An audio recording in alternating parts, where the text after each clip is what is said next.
Hey, welcome to Fitness and Beer. I'm Larry Powell. And today I'm going to give you somewhat of a controversial take on a topic that so many of us with families deal with, especially those of us with school-age children.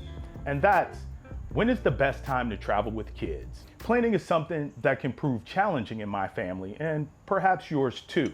I mean, my wife and I, we both work. And after giving it lots of deliberation, I believe the answer to this question is something that goes against the conventional wisdom.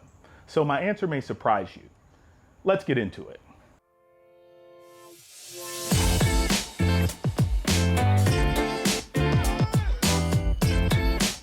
Okay, for starters, I want to say this is my take on the situation, and this video is here primarily to provoke thought. You may or may not agree, and I would love to hear about it, so please comment with your thoughts below. I want to hear about your experiences and observations when it comes to planning and booking family vacations. In life, I've begun to appreciate the importance of going against the grain. Whether it's business or science or even creative vision, there's something to be said for, well, not doing it like everyone else. And when it comes to our own lives, it becomes really easy to fall into these preset patterns. However, when planning vacations, following these patterns may prevent you from getting the most out of both your experiences and your dollars. Now, when I say travel by going against the grain, I mean, I believe it's best to travel when the fewest others are looking to do the same. This applies especially when it comes to going to family vacation hotspots like Disney and Universal, but can also apply to other destinations like the beach or any major tourist attraction. And specifically for Disney and Universal, these places have become so popular and well attended that going against the grain is becoming nearly impossible to do. Okay, now for the kicker. I believe going against the grain starts with traveling while school is in session. Yes, that means you're likely gonna have to pull the kids out of school in order to maximize the benefits of your trip. Now, you may not agree with me, or you may decide that having your kids miss school doesn't work for you and it's just too much. I understand, and I truly believe in the importance of education. But I'm gonna give you 3 reasons why going against the grain and pulling the kids out of school is something to strongly consider. Number 1, availability of activities. I'm talking about being able to do many of the things that you actually went on vacation to do. There's always gonna be plenty of people for people watching. That's not a problem. The problem is quite the opposite, crowds.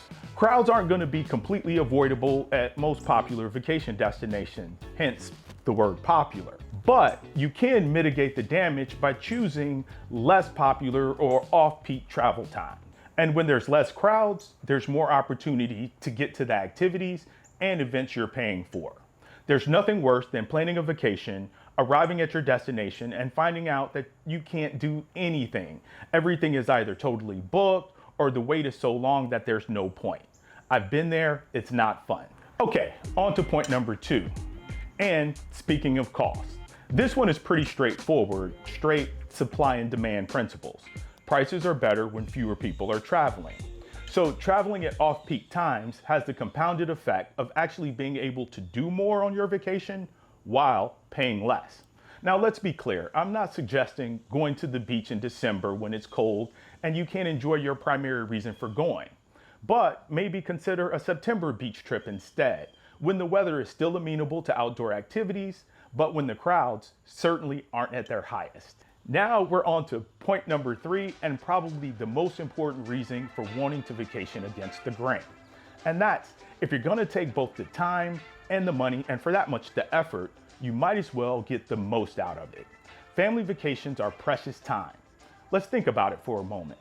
Vacation days are supposed to be the premium days of our lives. Granted, they don't always turn out that way, but the truth is the intent is there, and we only get so many days at the beach or in the park or at resorts and remote destinations in our lifetimes, let alone the year. We only get so many moments dedicated to just hanging out with the family and creating those lifetime type of memories. Now, what you have to weigh is, what is the value of that versus a week spent in the classroom? I can't answer that for you. Everyone has to decide that for themselves and within their own families. And quickly, I have a 4th point, and that's There are advantages of traveling at peak times, and that's why most people travel then. Simply put, it can be easier to coordinate both with family and friends, and even within your own lives. The kids are already out of school, and it's likely that anyone you are looking to travel with has time off too. Of course, this comes at a price, literally. But right now for us, that's probably when most of our trips are gonna happen. I mean, it's just the stage of life that we're at. Our kids are in school and yada, yada, yada. But if you want that special trip, then going against the grain is something to strongly consider. Hey, so I really want to hear what you thought about this. Thanks a bunch for watching on Fitness and Beer, where we do vacation and destination reviews, and then we also explore other fun life topics in the hopes that we could make everyday life just a little bit better. So please do me a favor, hit that like button, hit that subscribe button. Oh, that was not cool at all. Thanks a bunch for watching, and I gotta go clean up some coffee now. All right, until next time, Fitness and Beer.